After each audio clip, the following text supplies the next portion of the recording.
Comment récupérer son ex si il ou elle voit quelqu'un d'autre? Alors, c'est une question qui revient très souvent et je vous avouerai que c'est une situation qui est très fréquente.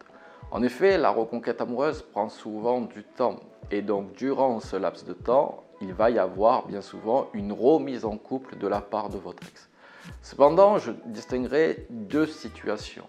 La première, c'est que votre ex choisit la séparation, après une petite période de célibat, se remet en couple.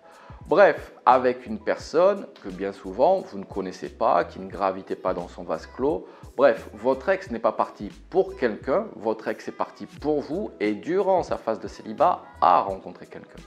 Et la deuxième situation, c'est si votre ex part pour quelqu'un d'autre. Et là, c'est complètement une autre dynamique.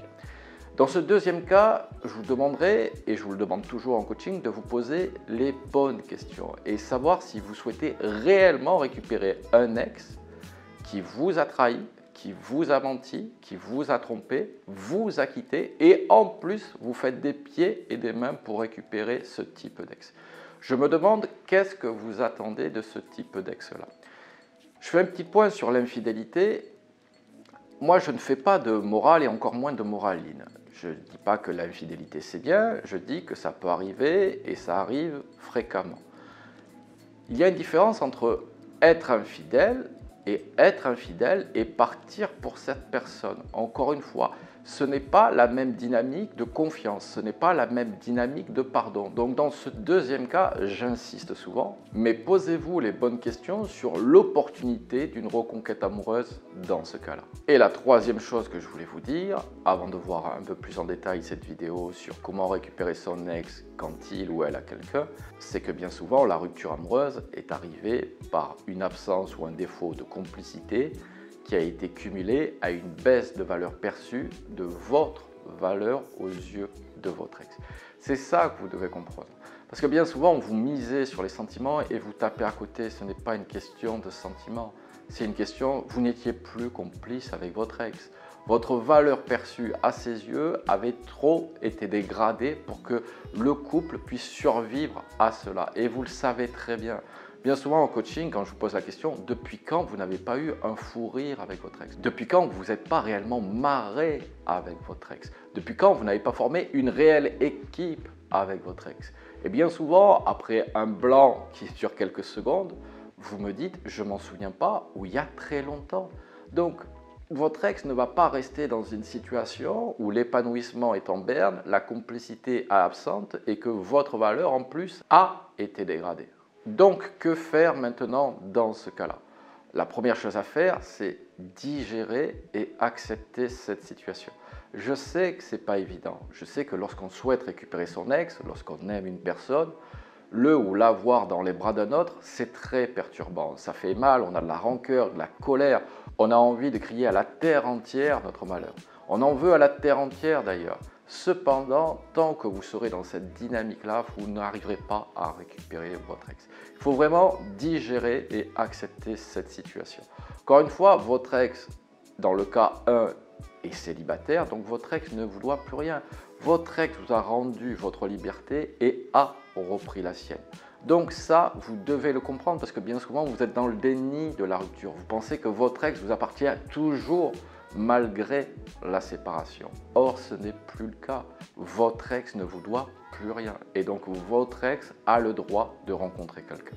Donc ici, ce que vous ne devez surtout pas faire, c'est pas de reproches, pas de sentimentalisme, pas d'annonce de votre plan de reconquête amoureuse, pas de supplication. Bref, surtout pas les interdits de la reconquête amoureuse. Parce que plus vous allez faire les interdits, plus vous allez pousser votre ex dans les bras de ce nouvel homme ou de cette nouvelle femme. Donc, arrêtez avec les interdits, ça ne marche pas.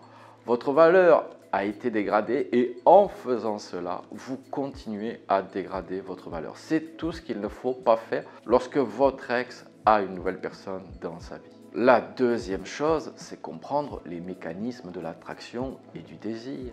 C'est bien souvent par l'absence, par la distance, que l'on recrée de l'attraction et du désir, à condition que pendant cette phase, vous ayez rehaussé votre valeur, c'est-à-dire nouveau look, nouveau projet, peut-être perdre quelques kilos, nouveau relooking, avoir des nouveaux objectifs. Bref, c'est reprendre sa vie en main. Vous avez une réelle opportunité de vous recentrer sur vous.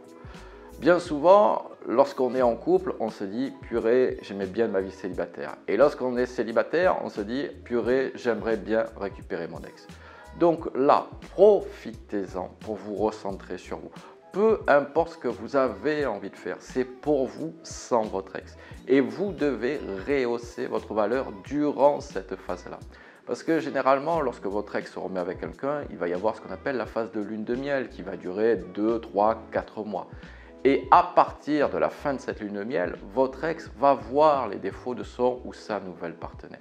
Et c'est à partir de là que vous aurez des chances potentiellement de récupérer votre ex. Mais à condition que lorsqu'arrive la fin de la lune de miel, vous ayez rehaussé votre valeur, puisque cette personne commencera à perdre de la sienne.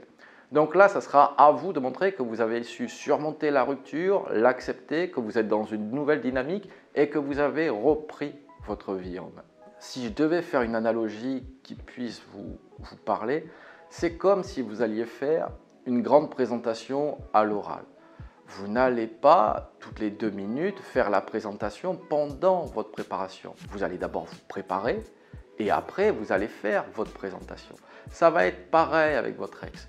Ce laps de temps, il est là pour vous préparer, pour rehausser votre valeur avant de faire cette présentation à l'oral à votre ex. Alors quand je dis ça, c'est juste l'image, vous n'allez pas faire une présentation à l'oral de votre ex. Mais prenez ce temps comme de la préparation pour rehausser votre valeur. Et n'allez pas toutes les 5 minutes dire « regarde comme j'ai changé, regarde comme je t'aime, mais je suis mieux, et ceci, et cela, et pourquoi, et comment ». Non. Préparez-vous et lorsque vous êtes prêt, c'est là que vous allez de nouveau passer à l'action. Parce que lorsque vous serez prêt et que la phase de lune de miel se terminera, c'est là que vous pourrez faire la meilleure impression auprès de votre ex. La troisième chose à comprendre, on en a un petit peu parlé, mais c'est comprendre ce phénomène de lune de miel qui ne va pas durer éternellement. Il y a un avantage lorsque votre ex a quelqu'un et que vous faites véritablement un silence radio et que vous rehaussez votre valeur, c'est que votre ex va être focus sur son ou sa nouvelle partenaire. Ne croyez pas que tout va être rose dans ce nouveau couple. Il va y avoir des péripéties, il va y avoir certaines facéties, il va y avoir certaines perturbations qui va faire que ce couple va connaître des difficultés. Peut-être que non, mais certainement qu'il y aura des difficultés. Et généralement, ces difficultés arrivent au bout de 2-3 mois, comme je vous le disais. Donc, ça vous laisse suffisamment de temps pour rehausser votre valeur, pour prendre de la distance, pour vous concentrer sur vous. Si vous arrivez à faire de cette rupture amoureuse une opportunité pour reprendre votre vie en main, vous allez augmenter vos chances de récupérer votre ex. C'est ça que vous devez comprendre. Bien souvent, vous avez l'illusion de l'action auprès de votre ex. Ça ne fonctionne pas.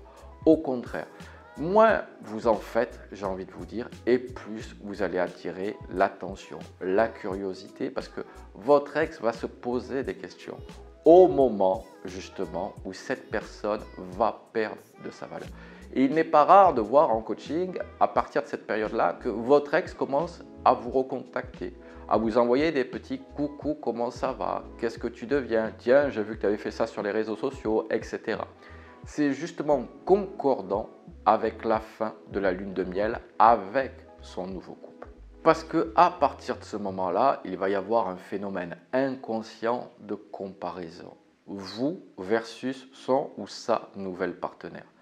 Et donc là, si votre ex s'aperçoit qu'en 2, 3, 4 mois, vous avez rehaussé votre valeur, que votre vie, vous respirez le bonheur, que vous avez repris votre vie en main, que vous avez des nouveaux objectifs, c'est ça qui va faire la différence dans la comparaison.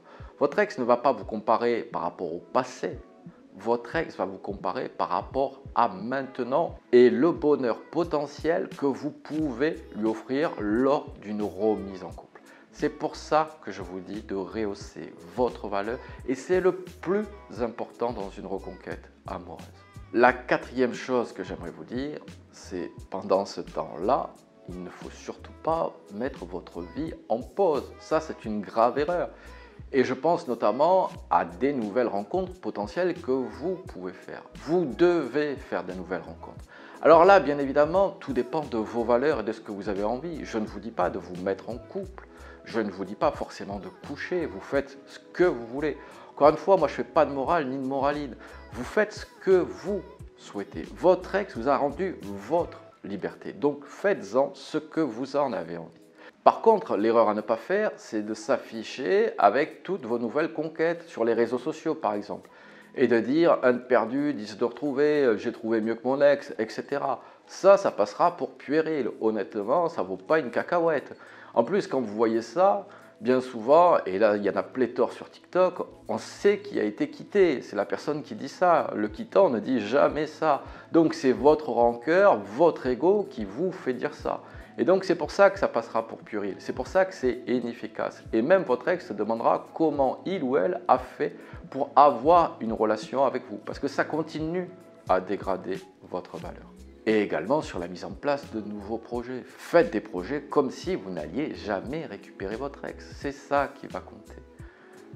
Là, projetez-vous à l'horizon de 3 à 6 mois et faites ce que vous avez envie de faire sans votre ex. Et ne vous demandez pas, est-ce que ça va plaire à mon ex? Ce changement, cette reprise en main de votre vie, elle est pour vous, non pas pour votre ex. Souvent, je prends l'exemple, mais si votre ex aimait la salsa, n'allez pas faire de la salsa pour faire plaisir à votre ex. Faites du cha-cha-cha, faites de l'aquaponie, faites ce que vous voulez, du Scrabble, mais en tout cas, ne faites pas ce que voulait faire votre ex. Ça, c'est ce que veut votre ex, c'est la personnalité de votre ex, c'est la vôtre qui compte. Et non pas, c'est pas parce que vous allez faire la salsa que votre ex va se dire « ouais, je vais revenir dans sa vie ». Non, parce que lorsque votre ex va revenir dans votre vie, comme vous n'aimez pas ça, vous allez arrêter. Et donc ce changement, il ne sera pas crédible. En plus, bien souvent, votre ex vous connaît. Vous n'avez jamais fait de salsa lorsque vous étiez en couple et d'un coup, depuis la séparation, vous êtes mis à la salsa. Votre ex n'est pas idiot ou idiote. Votre ex sait bien que c'est pour le ou la récupérer. Donc faites des projets pour vous sans votre ex. Et enfin, la dernière clé que j'aimerais évoquer avec vous, c'est ce qu'il va falloir, ça va être votre capacité à passer l'éponge sur la ou les potentielles relations qu'a eu votre ex durant sa période de célibat. Encore une fois, lorsque vous avez connu votre ex a eu des relations avant vous. En tout cas, il y a de fortes chances que ce soit le cas. Et donc, ça ne vous a pas empêché de construire une nouvelle relation. Récupérer son ex, c'est une nouvelle relation. Il faut bien que vous compreniez que la rupture, ce n'est pas une pause. Il n'y a pas eu trahison. Votre ex a repris sa liberté et vous a rendu la vôtre. Donc, forcément, votre ex peut faire ce qu'il ou elle veut durant cette période de célibat. Donc là, si vous n'êtes pas en capacité de pardonner, parce que vous ne digérez pas, parce que vous êtes toujours dans le déni de la rupture, parce que vous pensez que c'est une trahison, ne cherchez pas à récupérer votre ex, parce que vous allez lui faire des reproches qui ne sont pas justifiés, ce qui va créer des frictions, des tensions. Et donc, si vous recréez des tensions très rapidement avec des reproches, vous allez repartir vers une rupture amoureuse.